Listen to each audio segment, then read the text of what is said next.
Have you ever received calls, either at work or home, where the caller wants you to verify some information about yourself, someone else, or the company? This could just be someone updating their records, or it could be the start of social engineering. Our guest today is Jack Rhysider. Jack is the host of the podcast DarkNet Diaries, true stories from the dark side of the internet. His podcast is about hackers, breaches, shadow government activity, hacktivism, cybercrime, and all things that dwell on the hidden parts of the net. I'm your host, Chris Parker, and this is the Easy Prey Podcast. Jack, thank you so much for coming on the Easy Prey Podcast today. It's my pleasure. I'm happy to be here. Can you give me a little background about who you are and how you got into what you're currently doing? Yeah, so I went to university to study computer engineering. And then I got a job doing a network security. So I was managing the firewalls and intrusion detection systems and watching the logs and this kind of thing for many different clients. So I saw a lot of different environments. And, basically I was there to help secure their environment so they wouldn't get hacked. And in that time, I, tried to expand my mind of all the different hacking scenarios there were. And I would go to conferences and I would listen to a lot of podcasts to learn, all the news. How did people get hacked this way and that way? And as I was doing that, I was kind of learning that there was some really good stories out there on hacking, stuff that has high drama and excitement and adventure. But there was no good podcasts that were kind of breaking it down in that kind of storytelling way. So that's when I decided to make the podcast, DarkNet Diaries, and to tell the stories of these crazy hacks that happened.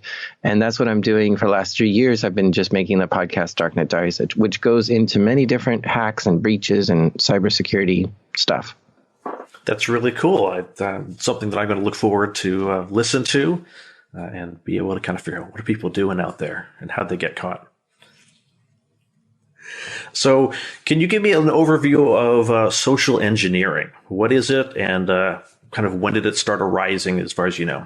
Yeah, so it's the same. It's synonymous in my mind as con man or con game, right? Mm-hmm. So if you look back at, oh my gosh, I don't know the year, but it was a long time ago, 100 years ago, there was this guy named George. I think his name is George C. Parker. And he was living in New York City, and he was trying to sell people things that he didn't own.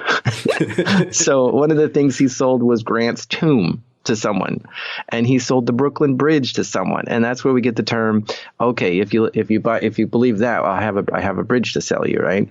Gotcha. So this guy was just going around making all the fake documents, even had a fake office that he could go and act like, oh yeah, this is where we go to sign over the deed to the bridge. Like here's the office looked legit. It had people working there and everything. And he had legit documents that made it look like he was the grandson of Grant, so people believed him by having all these premises, pretexts.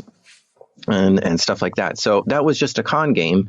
And that carried over to today, where we have social engineering, which is pretty much the same thing.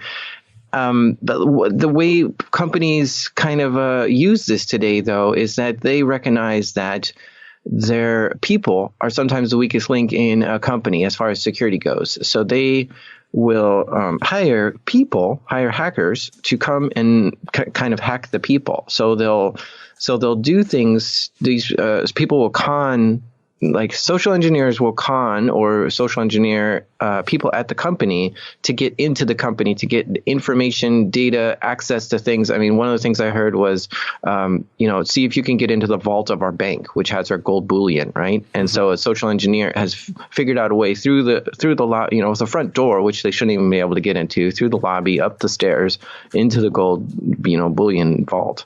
So yeah, companies use this today to see if they have a weak point in their security as far as people go. And what levels of types of people are we talking? Are we talking frontline, tier 2, executives, secretaries? Who are kind of the targets of this? Yeah, so the whole gambit. So let's start at the top. So we have CEOs of companies who have the decision to be able to say, yes, I agree with that merger deal, or that we need to send money like $100,000 to this company. So this is called whaling, because there's a term called phishing, right? Mm-hmm. So if you just try to get your email, somebody sends you an email that says, oh, please click this link because it has, something valuable for you. That's phishing. But when you're doing that to a CEO, that's called whaling, because you could impersonate a CEO so that you could then send an email to someone saying, oh yeah, I'm the CEO. Please send, we forgot to pay this partner. We need to send $1 million to this partner of ours. Please immediately wire this money to here. And so, you're dealing with high level stuff at that point, and you're getting CEOs or people who listen to the CEO to, say, okay, yeah, I mean, it's an email from the CEO. I better go do this. And so, you get that kind of attack at the very high level. And, there's receptionists who are on the front line dealing with customers coming in who are getting attacked in ways like here's a scenario I heard just yesterday from a actual hacker. It wasn't even a social engineer, but the person wanted to know what hotel room a person was staying in, right? So they didn't even know which hotel. So they started calling all the hotels in this town, and they said, I'm from so and so's dry cleaning, and I have this Mr. whatever's dry cleaning. I just need to deliver it to him. I know he's staying in your hotel. Can you tell me what room? And I'm going to run it up for him. And so, the first 4 calls, he wasn't even in the hotel. So then the last one was, yep, he's here and he's in room whatever. And so that's, that's a social engineering attack. And so that was done at the person at the front desk. And then you have people who just have access to information that a hacker might need. So they might have access to a database, right? So you might have the IT staff. So you might have a IT admin or something like that get phished or social engineered to get access into their, whatever access they have. They might, as a system admin has access to everything in the company, including the CEO's emails, right? So they can see everything. So, you got attacks there, or even the nightly cleaning crew. You might be able to convince them that you're supposed to be there when you're really not, and they caught you, but they don't know how to handle it. So you lie to them and say, oh no, I work here and I'm just coming back to get something, out of my desk. And you really don't work there, right? So the entire canvas of employees at a company is who is really a target in many situations. So do you see that like individuals are targets as well, not just employees or corporations, but actual individuals? Yeah. Yeah, of course. I mean, you've got the big thing I've seen is people who are holding Bitcoin or cryptocurrencies are often, often all you need is just that private key, and then you can have their Bitcoin. So if somebody's boasting on Twitter or social media a lot that they're holding a lot of Bitcoin, then you might get somebody trying to hack them. And, all you need is a few bits of information, and you can, craft a pretty convincing social engineering story of, something like, somebody has moved items, somebody has transferred money out of your Bitcoin wallet. Please click here to confirm that it was you. And you're like, no, I didn't do this transfer, but really you're clicking there and providing your login to the hacker. And so, there's that kind of thing. So, yeah, I mean, anyone who has anything of value, or there's other people who are getting hacked because of revenge, right? You have an ex-spouse, and they're very jealous of your current situation or whatever. And so they're hacking into your stuff to get revenge of some kind. So there's lots of different motives for individuals to be hacked as well. Mm-hmm. And is it usually kind of this escalating access to information? Like if you called me and said, hey, I'm with XYZ Bank, your account has been compromised. I don't have an account with XYZ Bank. I have no reason to believe, it's obviously a scam call. But if someone called me and said, hey, I'm with, and it's a bank that I bank with, I'm more likely to engage with them. Yeah, so this is kind of the difference between just regular phishing and spear phishing. So, you cast a wide net, say, send 1 million people. Oh, yeah, if your Chase Bank has been breached, or, your account has been accessed. You don't have Chase Bank. Well, like what, 40% of your emails just went nowhere. Yeah. So, but if you can take the time and get to know your target and know exactly what their, I guess weaknesses are, where they shop, what's important to them. Like if you know their school, that they're where their kids go to school, and you say, oh, here's a special message from the principal of the school, of the specific school of where your kids go, with your kid's name in the email and everything, right? Like, of course you're going to click that. Like, why wouldn't you? It looks legit in every way. So that's kind of what spear phishing is. It's more targeted for that particular individual. And that's where we really get like, we're most vulnerable, is when things are just really, really well crafted specifically for us. Yeah, it's like even when you come back to that example of the CEO saying, hey, or someone claiming to be the CEO saying, hey, we need to send $100,000 or $1 million to this new vendor. If it looks like, I know a personal example where that sort of situation happened, and someone had at some point along the line had communicated with the CEO of the company, and so he found out the scammer got the CEO's signature line from his email, right? Found out who the appropriate accounting person was and how this person normally addressed the accounting person, and went along and sent a fake email, had the right signature, addressed the person by their proper nickname. Hey, I need you to do this, but I'm on the phone, so don't get a hold of me right now, but we can talk about it later. I just need you to take care of it right now. And It looked like it came from the CEO. Definitely. Yeah, that happens frequently. And it all ties back to, the people are the weakest link. Not that they're intentionally being a weak link, but at the same time, advantage of processes in some cases. Yeah, and I mean that statement has truth, that the people are the weakest link, but they're also the strongest link. Like, you've got people who are well trained and know how to spot this kind of stuff, and they can really call out, like, potential issues really well. There's stories of people trying to do major bank robberies, but then some person saw that, hey, that doesn't quite line up with what makes sense to me. I'm gonna flag this and double check on it, and that's kills the whole operation, whatever hacker had. So yeah, someone just kind of questioning things that are just even slightly out of the ordinary. Yeah. So what are things that we could do in our everyday lives if we think that, just to kind of prevent ourselves from falling for social engineering? Mm-hmm. I think there's a few things. So, number one, a lot of social engineering attempts try to really push you. Like, it's very time sensitive. Like, look, I'm only going to be in town for this one day.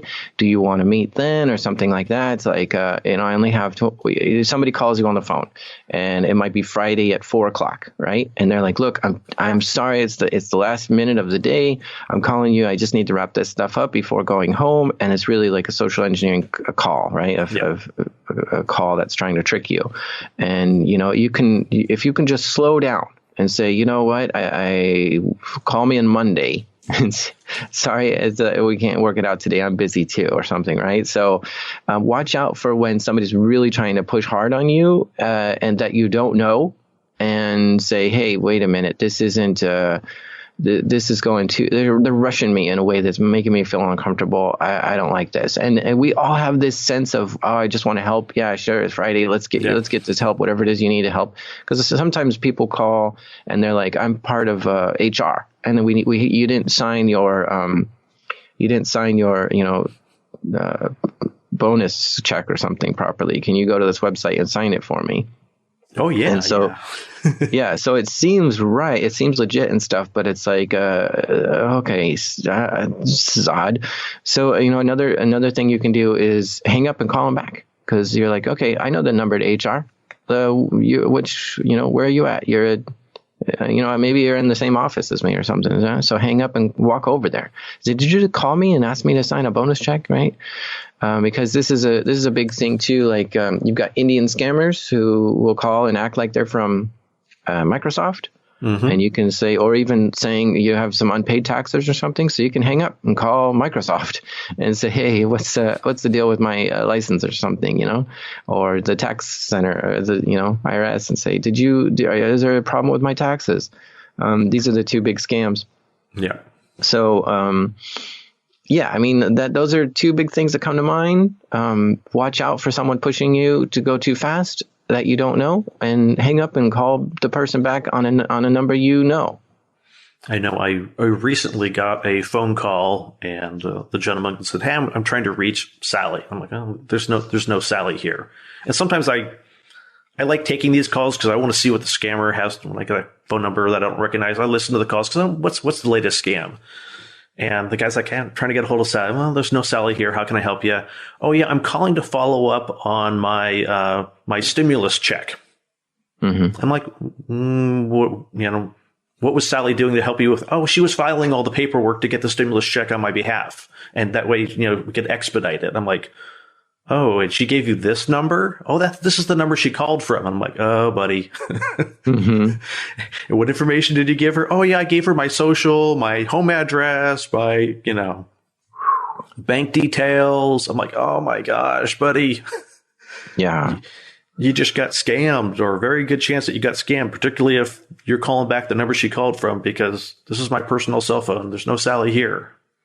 Yeah, that's tragic. So yeah, it's horrible to hear stories like this. Yeah, it really is.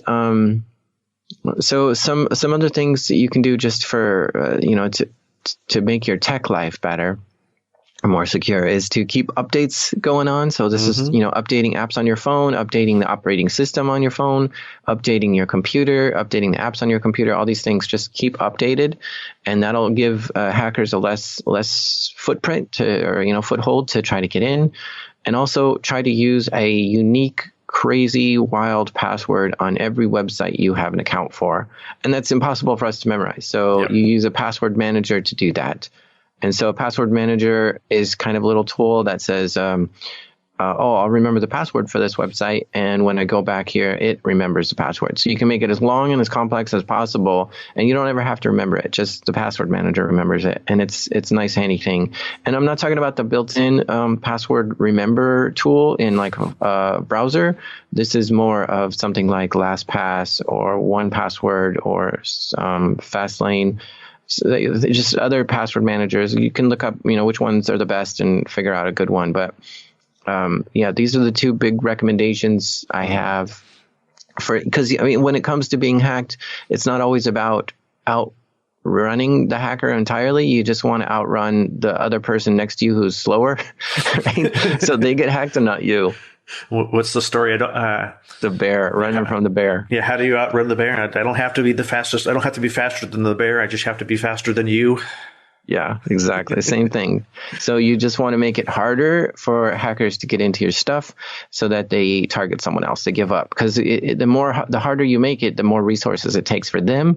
And, they just give up and go to the next person. So at least you weren't the victim. Even if your company still gets hacked by someone else, at least you can sleep well. It wasn't you. Yep. So what would your thoughts be on how people should behave on social media then, if the information that we're making available potentially is used against us? Oh my gosh, this is a nightmare dumpster fire.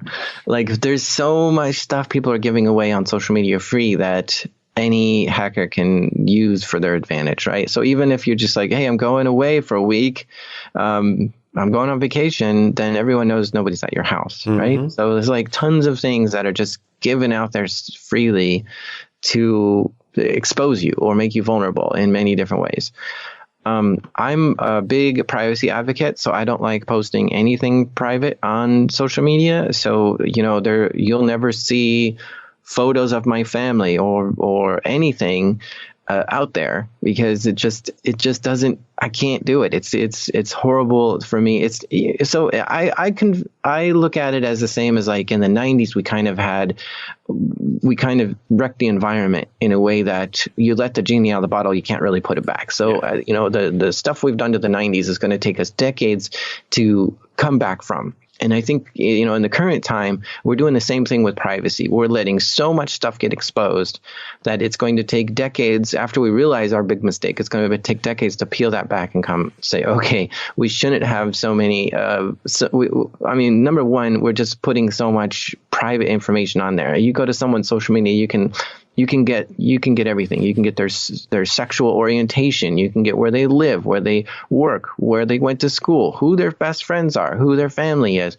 Like, this is, if you were a private eye 40 years ago, you this would be hard to get. Yeah. But now you have everything, and you can look at their photos and start figuring out exactly where they are every minute of the day. I'm like appalled at like the trivia games that I see people play. And it's like, oh, post the name of your first pet. And I'm like, that's a security question.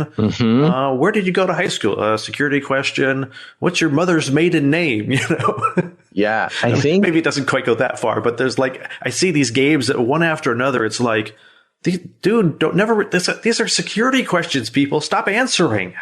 Yeah, I think the story that comes to mind there is when Sarah Palin's email got hacked.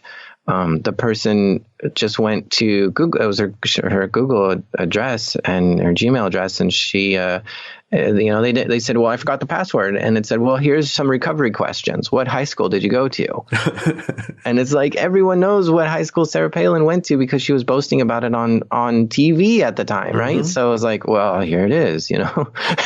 So yeah, I mean, those recovery questions are easy to get if you're putting so much information on social media. Then I guess the things that you should also watch out for is, probably a warning sign that something is happening is if you have two-factor authentication turned on, if you're getting those alerts saying you're not trying to log into the account, but you're getting a token saying, hey, here's your 6-digit code. Yeah, two-factor is a big help. And I just want to emphasize, now that we're on this topic, I think the third thing you should do after, updating your stuff, getting a password manager, the third thing is to really protect your email address, because when someone has access to your email account, like they can get in and look at all your emails, they can reset any other password you have for any other account that you've used to register. So they can get into everything else that you have. If you have a bank, they can go to the bank and say, oh, I forgot my password. It says, well, we'll email you a new password here. And so now you can just say, go ahead, email me a new password, or, let me reset it. And then you can go to the email address, because you're in the email. Yeah. And you can get resets for everything. So I think years ago, we used to really protect our social security number. We didn't like it getting out anywhere. Today, the thing is to protect your email. Don't let other people access your email. And so obviously, don't share it with other people. Don't share the password. Don't share the access. Watch what other apps have access to it, right? So sometimes you can, connect a third-party app into it. And yeah, just really protect it. If you have like a partner, like a boyfriend or girlfriend, and they, know a lot about you, they might know your password and stuff. If you break up with them, change your password, because, you never know what they're going to do later. And it might be a good idea to just change your password every year and just keep it changed, because you really need to protect your email address, because that's kind of access to everything in your world. Yeah, to me, that's one of the scary things. I get these emails, I get these requests for help because of my website. They're like, hey, I got locked out of my, someone got into my Gmail account and changed my password. Can you help me? And the answer is, no, I can't help you at all.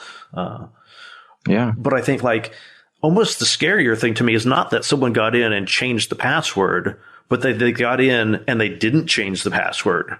So they can just be sitting in my Gmail account or my, or whatever account, and just watching the messages come in. They can send the reset emails, and then as soon as they've got the reset, delete, and I'm none the wiser that my account is being used, kind of right under my own nose. Mm-hmm. Yeah. So Gmail is, attacked like a million times a day in this particular way. So they've kind of got some tools set up for this. So at the bottom of Gmail, you can see like the last few IP addresses that have connected into Gmail. So you can see, okay, that's my phone, that's my home computer, but what's this IP address, right? So you can kind of look there. But they also typically send you a email when somebody connects that wasn't typical, right? Yep. So if you get a new computer, you'll get an email that says, oh, somebody connected with this new computer to your Gmail address. The thing you got to watch out for is that person might delete that email right away. Yep. So you kind of have to be vigilant of like, oh, let me look at that right now, and not later. So yeah, I mean, two-factor authentication helps. You're right, using that token code, and just being very vigilant about that. And then always being like super, super concerned when, like, if you get a phone call and then you start getting the SMS calls come in and kind of in coordination with one another. I remember there was this banking scam that I had read about one time where the scammer would call the person. They had already had the password, but they didn't have the SMS code. So they would call the person and say, hey, this is so-and-so with their bank. hey, someone has gained access to your account. We think they're in it right now. Oh God. And then they triggered the SMS. Oh, see, we just saw them request the SMS code.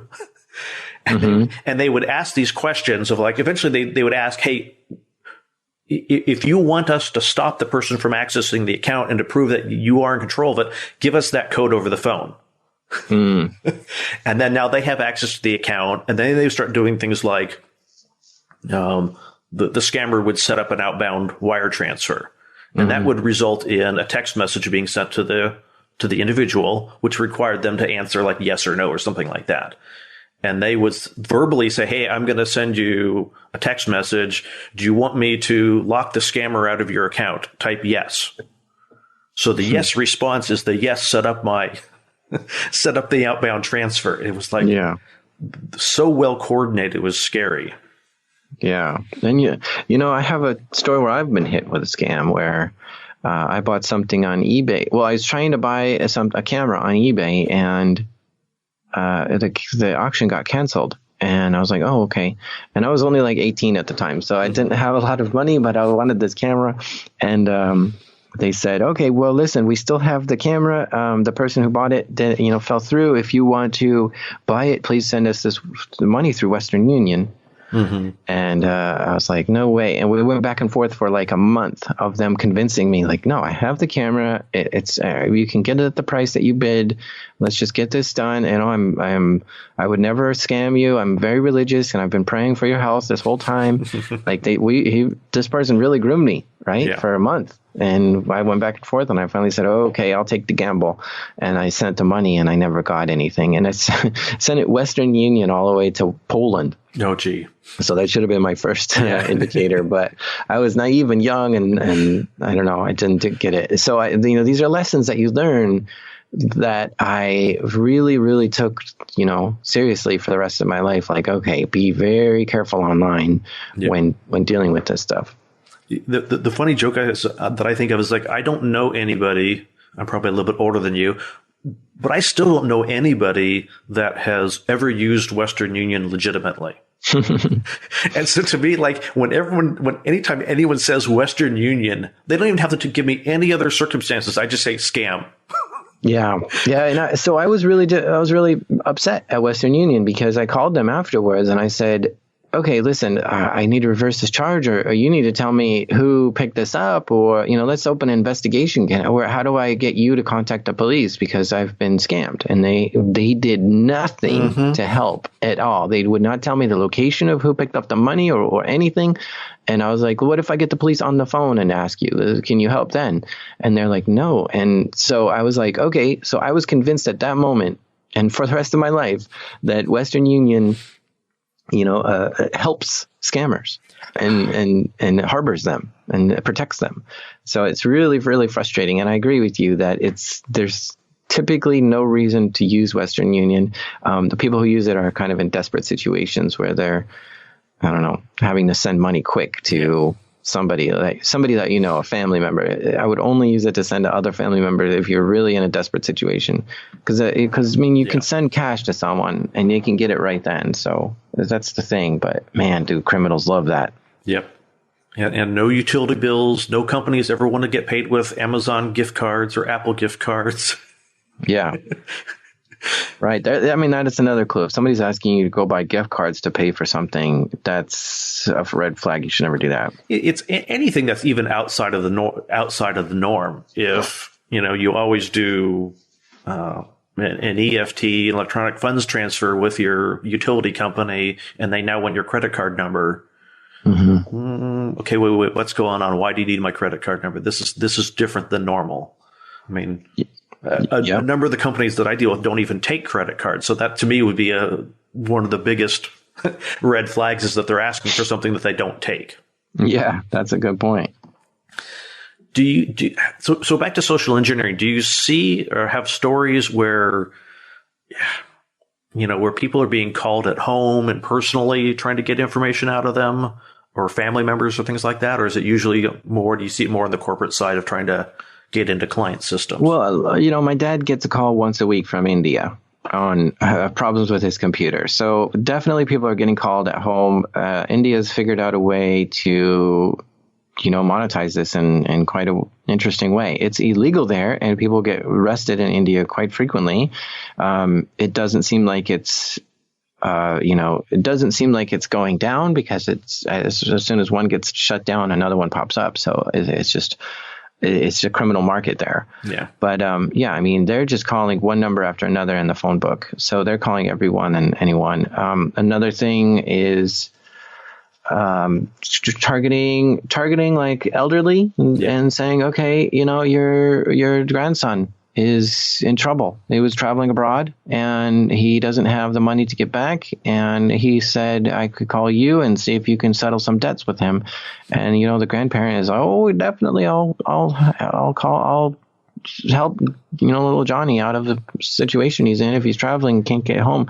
Because elderly don't know that we have like a million pieces of ways to communicate home. They think, you're still, the only thing you have is a phone, but you don't have a quarter to call, and so you're stuck. Like, they just think that that's the situation. Yeah, I have a friend who's a grandfather that he got that phone call. Your grandson has been arrested, and, he's calling for you to bail him out. Mm-hmm. It was a really minor infraction. It's $500 or something like that to get them out. And he goes, so how, what did he, where was he picked up? What was he picked up for, or whatever? And he's like, that's kind of funny. My grandson's only 5. I don't think he's capable of that. Yeah. So luckily he was smart enough. Like, he obviously the kid was not the right age bracket for the scam, but he was also aware enough of those types of scams to not fall for them. And to me, that's, part of why I do the podcast is I think awareness helps people, for sure, at least at the beginning levels of starting to think critically when things are unexpected. If you didn't call your bank and they're calling you, that in some sense, that should be a red flag. Yeah. Not that it's guaranteed to be wrong, but you should at least, okay, I need to put on is this really my bank hat? Yeah. And what I've done with my dad is I've set up a code word so that if he's in a situation or I'm in a situation where we're actually in help, we can tell the person to call, use this code word. Mm-hmm. And so they know, my dad and I know this word, so we know it's legit at that point, because my dad is hilarious and loves to get these scam calls because he just he just laughs so hard with what he's doing with them. So if somebody calls him and says, "Oh, your son got arrested," oh my gosh, he would have a great time with that. He would love that call. So he's prepared, right? Because he knows there's no way unless he has the code word, and he would he assumes that it's just scam to begin with. So it's good that he's on the right side of the assumption to start with. Yeah, and my wife and I kind of do similar with you, that when we travel, we tell certain people, we're going on vacation. Here's where we're going to be. Here's when we're going to be. Like, if you get any correspondence from us, that's not consistent with what we're doing. Like, you need to really verify that is a real situation and not a scam, because we don't want our families to fall victim to that sort of stuff. Yeah, right. So a couple of things are coming to mind here.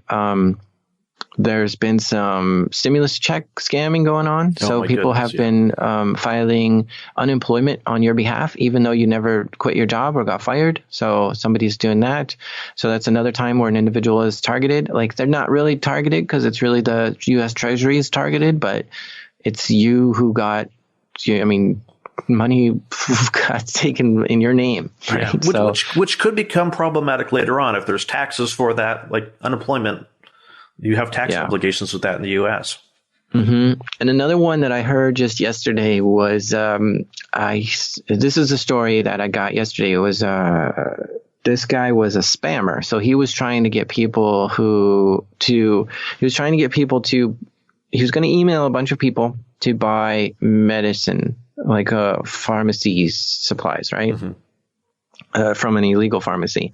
And so his idea was to find a list of email addresses of people who are drug addicts, thinking, hey, if I can target them, then I will have a better chance of getting them like he felt so bad about this many years later, right? But the idea was they'll be more vulnerable to getting in on this pharmacy stuff. Like if you can say, hey, I've got some opioids available in this pharmacy, you can buy it over the internet, and that person's just getting off of a drug, rehab. Man, that's tempting all of a sudden, right? So that's why he was targeting those people.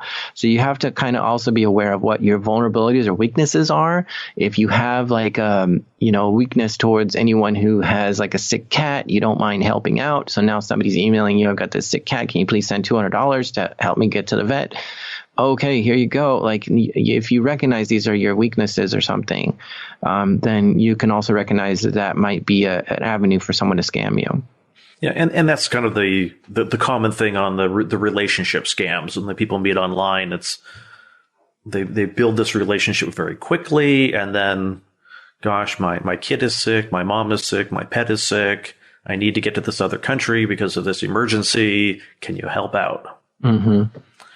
Man, I tried to reverse a scam once where I got a burner phone because I was going to a security conference and I didn't want my real phone there because there's hackers everywhere. No. So I got a prepaid cell phone for the weekend. And I started getting text messages on this number because this was a brand new number. I don't ever had this phone before, but this person was trying to scam me. They're like, hey, I'm in a desperate situation. Can you please send some money? And I was like, do I know you? And they're like, no, but I know that you can help out in situations or something like this. And so I reversed it. I said, listen, I'm stranded right now. I have no money. My boyfriend just left me. I don't have a way home and I'm stuck. I would totally help you, but I am stuck and I can't get home. And I knew that what they were doing was a scam. There was some clues about it that just didn't add up, right? So they were like, well, how do you need help? And I'm like, I need $100 sent to me. And so, I tried to reverse the whole thing, but they ended up saying, well, call me back when you get home. If you help me out with $100, I can help you out with $1,000 later. Yeah. So it was a lot of fun to try to get them back, but it never happened. Yeah, I would assume that most scammers are pretty wise these days to people trying to flip the scam on them. I don't know. I don't know if they're the smartest bunch sometimes. Okay. I amend my statement. That's true. I've dealt with some very dim-witted scammers from time to time. Yeah. So for your podcast, you talk in more depth about these types of scams and hacking cases? Yeah, definitely. Social engineering is one of the favorites that people like listening to. And like I was saying, people get hired to go and break into offices to see if the office is secure. And that's one of the favorites that people have. So we cover a lot of episodes like that. But then I also hear from the criminals, too, on how they actually broke in and did stuff. And so, we hear from that perspective. And sometimes I hear from law enforcement and they interview all these people to hear how they catch the criminals, what they did to make a mistake to get their tracks, So, yeah, it's a fun show where you really learn about the technical aspects of what's going on out there and how it works. Because I think a lot of people, it's top of mind right now. Hackers are breaking into everything. And when you hear that, you have this like thought in your head of, hackers, people in a hoodie in the basement or something, right? Yeah. Like there's this immediate thing. And I like to really slow down and say, okay, this is what they did. They found the password written underneath the keyboard. Now, how is that hacking? Is that even hacking? That's just finding a password. So it wasn't quite a hacker, but it was somebody who had, access that they shouldn't have access. So that's, we get into the weeds of it. And then you start understanding like, oh, wow, I could have done that. Like that's a simple Google search. I could have done that. Mm-hmm. And so, that's what we get into. And it's really eye-opening for a lot of people. And if people want to find that podcast, what's the name and where can they find it? DarkNet Diaries, and you can find it anywhere you can find a podcast or go to darknetdiaries.com. And you've been running it for several years now? Yep, we just finished up episode 73, and there's quite a lot to check out.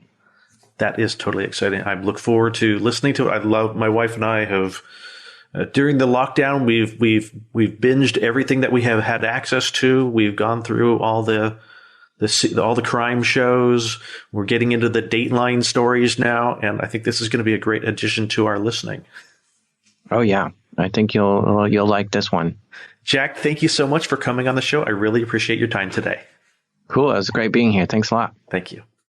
Thank you for listening to this episode of the Easy Prey podcast. If you found this episode helpful, please tell a friend or leave a review on your favorite podcast platform. Notes and a transcript of this episode with Jack Rhysider can be found at easyprey.com/30.